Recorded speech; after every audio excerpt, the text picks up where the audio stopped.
All right. In the last video, we learned how to remove the unrelated field stars. So all that we have left, or almost all that we have left, are cluster stars. There may be a stray field star or two in here, but we're dealing mostly with cluster stars. So the time has come to plot HR diagrams. So for that, come on down, hit the Fetch Archive button, and we'll return to this page in a later video. Right now, just press the green button and proceed directly to isochrone matching. This is where we're going to build our HR diagrams. Now, an HR diagram is a two-dimensional plot, so it has two axes, an x-axis and a y-axis. On the x-axis, we plot the color. Now, in astronomy, color has a very specific meaning. Take the B band, for example. We measure the brightness of stars in this blue band. That's not the color. That's the brightness of the star in the blue band. Or take the R band, for example. We measure the brightness of stars in the R band. That's not the color. It's just the brightness of the star in that band. Color is defined as the magnitude in a bluer band minus the magnitude in a redder band. Okay? So for example, suppose our bluer band was the B band, and suppose our redder band was the R band. Here I've set the color, B minus R. So if you're looking at a blue object, you may think, okay, it's going to be brighter in the blue band than the red band, so B minus R would be positive. And that's not the case because astronomers historically do things backwards and logarithmically. Let me bring up a figure here. The magnitude scale, larger does not mean brighter. It's the other way around. A big negative number means bright. Like there's the sun at minus 27, the moon at minus 12, Venus at minus 4, bright star Sirius at minus 1, and so forth and so on. The larger the number, the fainter it is. So the colors run in the opposite direction. If you have a negative color, that means it's blue. If you have a positive color, it means it's red.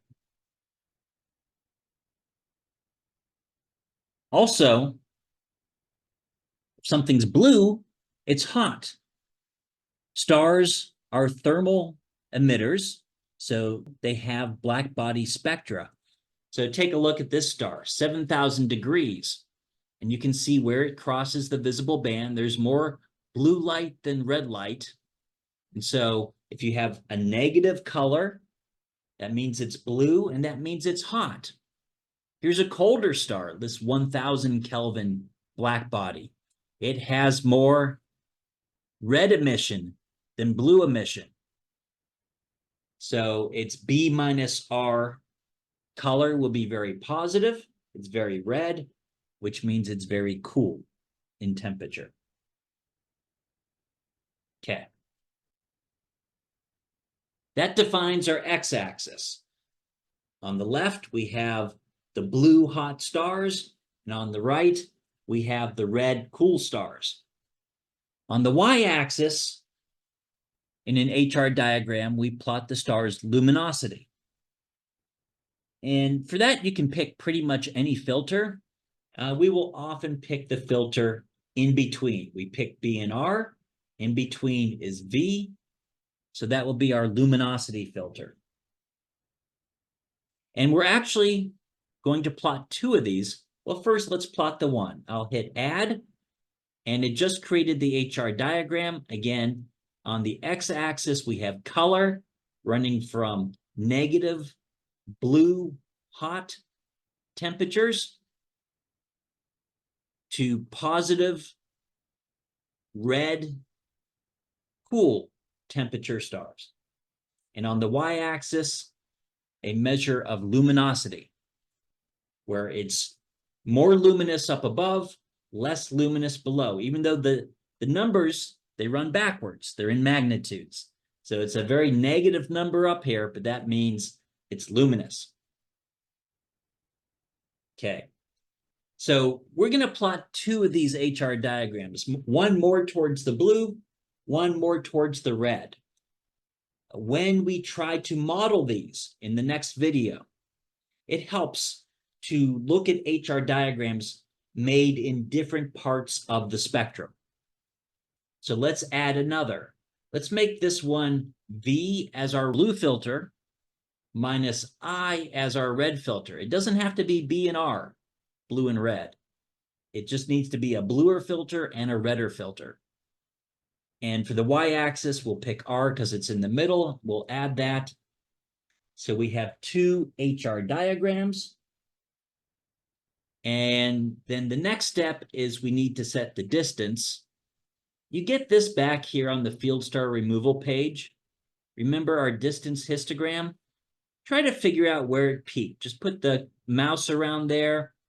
It appears to be around, I don't know, maybe 1.65, something like that. And that's kiloparsecs. So I'm going to come back over here to isochrone matching. And I'm going to set the distance. I just measured 1.65. Okay. Explain that in a moment. Also here you can see an estimated value that an algorithm came up with. I just looked at it by eye. Here's an algorithm. It said 1.64. So my eye and the algorithm are in sync. Okay, we have created HR diagrams. But now let's try to really understand it. When you make these kinds of plots, there are two ways you can do it. You can make an apparent version of this or an intrinsic version of this. The apparent version differs depending upon the distance away. The intrinsic version, which is what we've plotted here, HR diagrams are the intrinsic version. It's independent of distance away. These are intrinsic properties of the stars. Okay, let's explore this. Let's start on the x-axis, the color. So when we measure a color, just looking through a telescope, we're getting an apparent quantity, the observed color. It's not necessarily the true intrinsic color of the star because there is dust between us and the star, particularly with the open clusters. They're in the plane of the galaxy. We're looking through a lot of dust. And dust does two things. Intervening dust blocks some of the light, so it makes the star dimmer, and it reddens the light. So we can correct for that. There's this slider right here called EB minus V. It's called the reddening. It's measured in magnitudes. And as I increase this slider, I can correct for dust and try it. So as I move it up and I correct for dust, notice my stars are getting brighter. They're moving up the y-axis and they're getting bluer as I'm taking out the dust. And so they're brightened and they're made bluer. Okay. I'll put that back at 0 for now. We'll measure it in the next video. The y-axis. So we're not plotting apparent quantities, we're plotting intrinsic. So when you measure the brightness, that's called an apparent magnitude, or just a magnitude, but it's an apparent magnitude, an apparent quantity. But what we're plotting here is something called absolute magnitude. Now, apparent magnitude is like brightness. And brightness varies with distance away. The farther something is from us, the fainter it will be, the larger its apparent magnitude will be. But absolute magnitude is like a luminosity. If you get a 60-watt light bulb, that's its luminosity. It's 60 watts, whether it's far away or nearby.